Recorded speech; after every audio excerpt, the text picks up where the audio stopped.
Friends, मैं दीपा दी housewife में आपका स्वागत करती हूँ।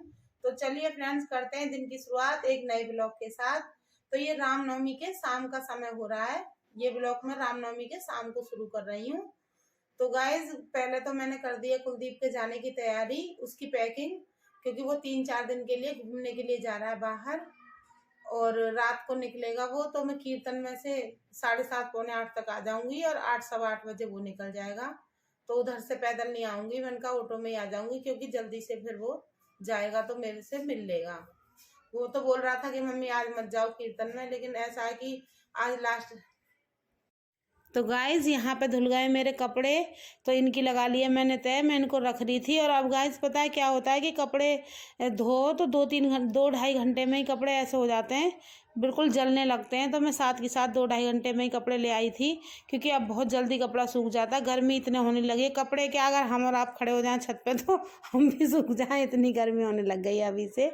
और यहाँ पे मैं मम्मी के सर में डाल रही हूँ तेल, कि तेल डालने के बाद में उनकी चोटी बना दूंगी। सर धुला था उन्होंने, मैंने कहा फिर मैं निकल जाऊंगी कीर्तन में तो वो अपने से डालेंगी, इससे क्या फ़ायदा है, लगा देती हूँ मैं। और योगिता से मैं कह रही थी, मैंने कहा बेटा जल्दी कर ले तू।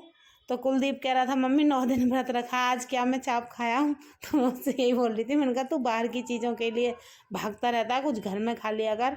तो उसके रास्ते के लिए फिर सर में तेल वेल लगाने के बाद में झाड़ू लगाइए, झाड़ू के बाद में फिर उसके लिए बना दिए पराठे ले जाने के लिए। तो यही बोल रहा था कि मम्मी सब्जी मत रखना, सब्जी में से तेल निकल जाता है, और पराठे रख देना किसी होटल पे रुक के, वहाँ पे मैं खा लूँगा खाना। मैंने कहा तो बाद में भी तो फिर होटल से ही खाएगा। तो बोला कोई नहीं, अभी आप रख देना, बाद में तो 2-3 दिन बाहर का खाना खाना ही है।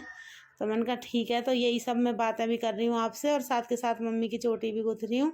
उधर योगिता कीर्तन में जाने के लिए इतना खुश है ना, उसे बहुत अच्छा लगता है कीर्तन में जाना है ना। तो वो यही बोले जा रही थी, मैंने उससे कहा भी था, मैंने कि तू गौरी को ले जा, आज भाई जाएगा तो मैं नहीं जा रही। तो कह रही नहीं मम्मी, उससे पहले हम दोनों लौट आएंगे, आप ही चलो मेरे साथ। तो यहाँ पे मम्मी के सर में हो गई है मालिश, और यहाँ मैंने उसके पराठे सेक दिए। उसके बाद में बर्तन निकल आए थे गाइस, तो मैं इनको करने लग गई हूँ साफ़।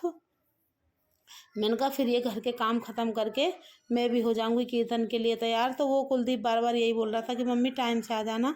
तो योगिता हंसे जा रही थी कि भैया तुम ऐसे कहीं विदेश जा रहे हो क्या। मैंने कहा कोई नहीं, माँ के लिए तो बच्चा घर से 2-4 दिन के लिए जाए तब भी ऐसे ही लगता है कि हाँ पता नहीं कहाँ जा रहा है। लेकिन गाइस यही है कि पढ़ेगा लिखेगा कामयाब होगा तो बाहर तो जाएगा ही, कोई गोद में तो नहीं, कोई भी माँ नहीं बिठा पाती, मैं क्या बिठाऊँगी, बस यही है। और यहाँ पे मेरी ये झाड़ू लग रही है, झाड़ू के साथ साथ आपसे बातें भी हो रही हैं, और उसके बाद मैं निकल जाऊंगी कीर्तन में। तो ठीक है गाइस, फिर मिलते हैं आपसे। गाइस, रास्ते के लिए खाना कुलदीप का भी बना दिया, और बर्तन निकले थे वो भी सब धो दिए हैं, और झाड़ू वाड़ू लगा दी है। मतलब शाम का काम हो गया है, और अब हो जाते हैं कीर्तन के लिए तैयार।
तो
गाइस आज हुआ लास्ट नवमी का कीर्तन। मैंने आपको यहाँ का डांस दिखाया, बताना कैसा लगा।